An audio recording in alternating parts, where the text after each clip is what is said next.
Welcome to the VOR Summer Camp for Refugees 2024. I would like to thank every and each one of you for coming and serving with us, volunteering to help children have a good time, and also to help them integrate, to help them settle in this new home they have here in California. And I'm hoping that you guys enjoy it and you experience what God is doing in your life through this summer camp. So I will start with a few guidelines before I do a rundown for our program. First of all, you know that planting a seed sometimes takes a long time, and sometimes you come back year after year and you see children grow. They will learn and they will absorb everything that you do with them or you do for them, when you pray for them or when you say kind words, when you encourage them.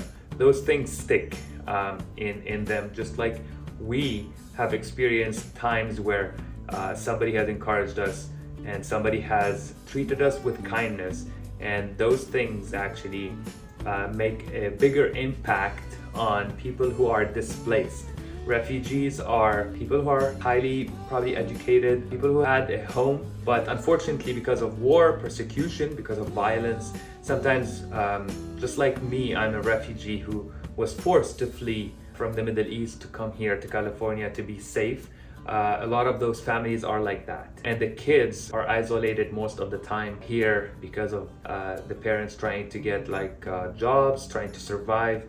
I want to go through a few guidelines for you to be comfortable while you're serving, and for things that we expect from you, so that you can also be oriented in a proper way. So we don't like to create dependency on us. So when you're serving with us, I would love for you to be intentional as you serve, support and encourage children, not through creating dependency, as in when you are speaking to children, I would like for you to, instead of saying, I love you, I care for you, say you are special. When you're speaking to a child, you're saying, you're great, you did a great job, you are a hero, or you're a good job, champion, you're so courageous, oh, you're so strong, good job, you did a great job. Because when you say I care for you, by the end of the 4 days, they get really attached to you, and sometimes their parents don't say that. So we try to not create dependency. Do not give them any valuables, do not give them money and try not to share your phone with them, for instance. I would love for you to just make sure that your phone is not always visible all the time, so that children won't get intrigued to ask you to use their phone. Even hugging kids, putting your arms around them or lifting them up and carrying them on your shoulder. Try not to do that, please. We try to keep them safe. We try not to create that kind of liability for us, but also they have a different culture, and we try not to do that here, just to respect their kind of privacy, as well as, unless they come and hug us, unless they initiate it.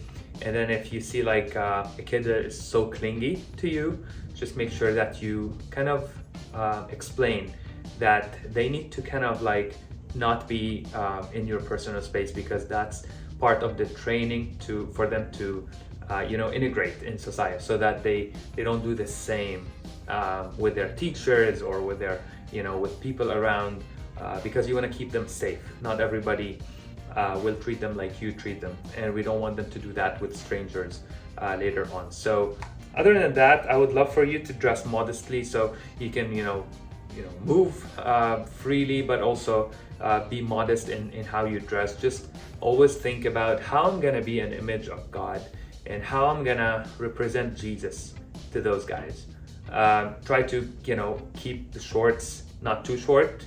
Also, guys, try not to take off your shirts.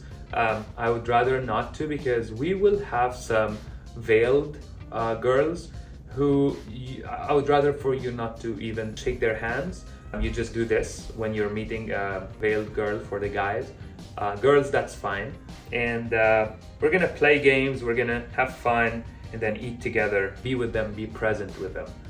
Presence is a gift that even if we don't speak, we don't do anything, but we're there just waiting for them if they need us. That speaks volume. And I encourage you, if a child needs prayer, do that. And if they have questions, let us pause. If you need to stop and just have a conversation with a child, do that. So I'm glad you guys are coming on Monday.